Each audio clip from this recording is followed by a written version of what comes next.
Good morning, dear students of Degree 1 English Honours. In my previous lecture, I had said that next time we'll be discussing Victorian novelists. So today I am here to discuss Victorian novelists. I request you all to pay full attention to this lecture, and as I have been telling you all always that you should keep listening to these lectures again and again so that you can revise and digest the content of the lecture. Okay, so let's go ahead. Victorian novelists. Novel writing in England came to be revived in the Victorian age. The Romantic period was notable for poetry and for criticism. Novel as a literary form was almost completely neglected in the age of Wordsworth and Coleridge. In the Victorian age, writing of poetry continued, but novels also were written in large numbers. The Victorian age, like the first half of the 18th century, is rightly regarded as one of the greatest ages of novel writing in the history of English literature.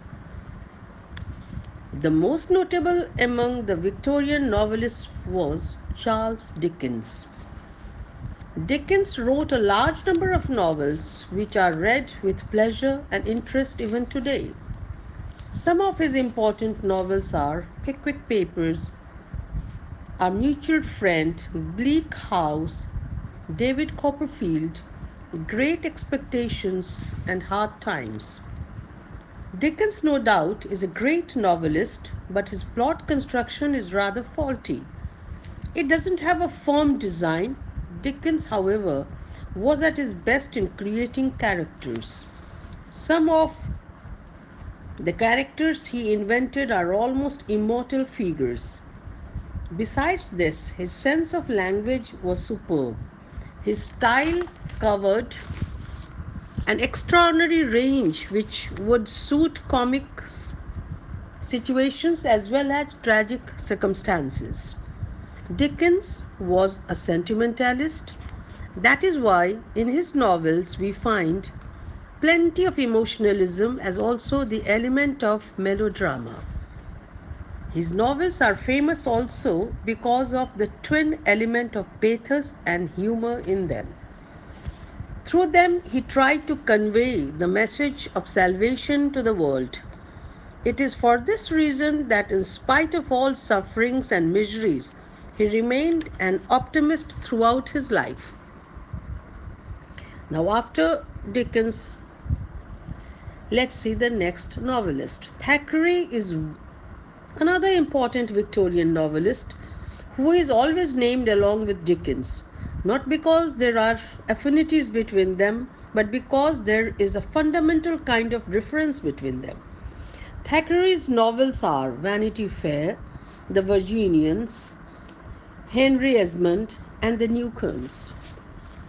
Thackeray was an aristocrat and had absolutely no anxiety in his life.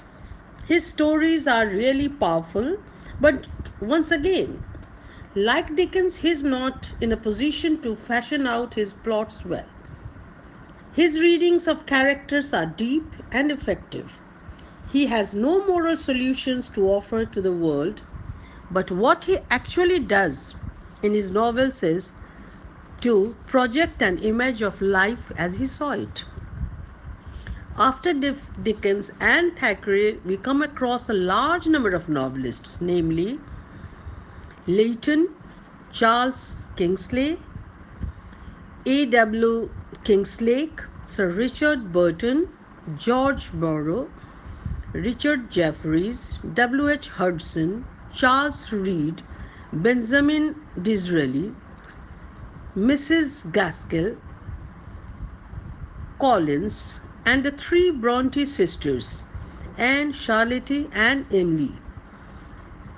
Leighton's best known novel is Rienzi, although he wrote a few other novels also. His novels deserve some attention because they present a diversity of approach. At times they are realistic and at times utopian. At times they deal with the element of terror and at times with social protest. Kingsley wrote novels, for example, East, West Ward Ho, and The Water Babies, which by term are propaganda novels, historical romances, and fantasies. Reed's two famous novels are It Is Never Too Late to Mend and Cloister and the Hearth. In them, we find social attack with documentary exactness. They are melodramatic because there we find an exaggerated account of violence and pathos. Benjamin Disraeli was a politician, a member of the Tory party, and was for some time the Prime Minister of England. Even so, he wrote three novels which are very important: Coningsby, Sybil, and Tancred. His novels give expression to a certain kind of political idealism. Mrs. Gaskell deals with the cruelty of the industrial system. Her novels entitled Mary Barton, North and South, and Cranford record a note of social transformation, but in her enthusiasm she makes them melodramatic. Collins's two novels, The Woman in White and The Moonstone, deal with mystery and terrors. The Bronte sisters were gifted writers. Whether it is Annie Bronte's Agnes Grey or Emily Bronte's Wuthering Heights. Now, this Wuthering Heights, my dear students, you will be studying when you go to degree 2. Or Charlotte Bronte's Jane Eyre and the Professor. We get an idea of their artistic vision when we read their novels. In them, we find both realism and romanticism at one and the same time. Their novels may be regarded as the expression of their wish fulfillment, but one thing is there in them, that it is the element of cruelty and loneliness which we can never ignore.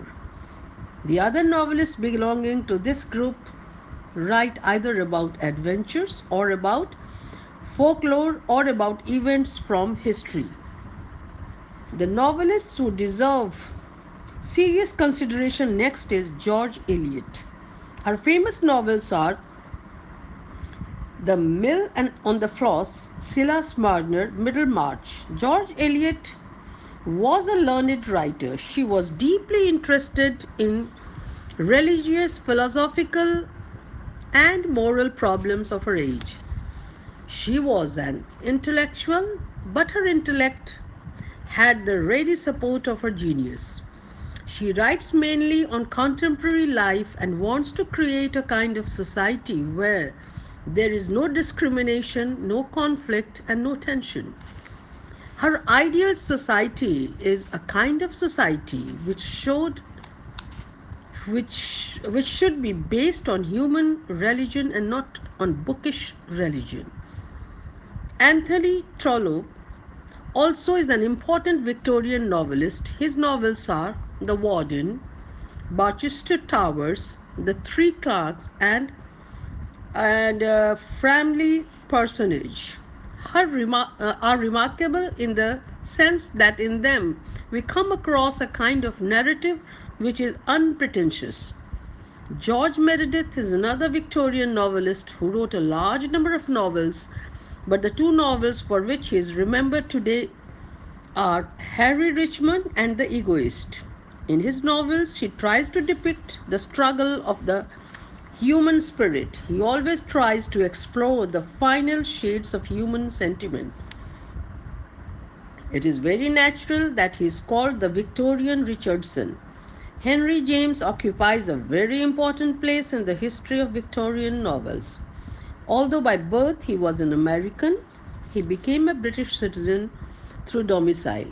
His novels, as for example, The Ambassadors, The Wing of the Dove, and The Portrait of the Lady, are an attempt to discover the real human culture He is one of the novelists who have considerable influence over other novelists in respect of both theme and technique.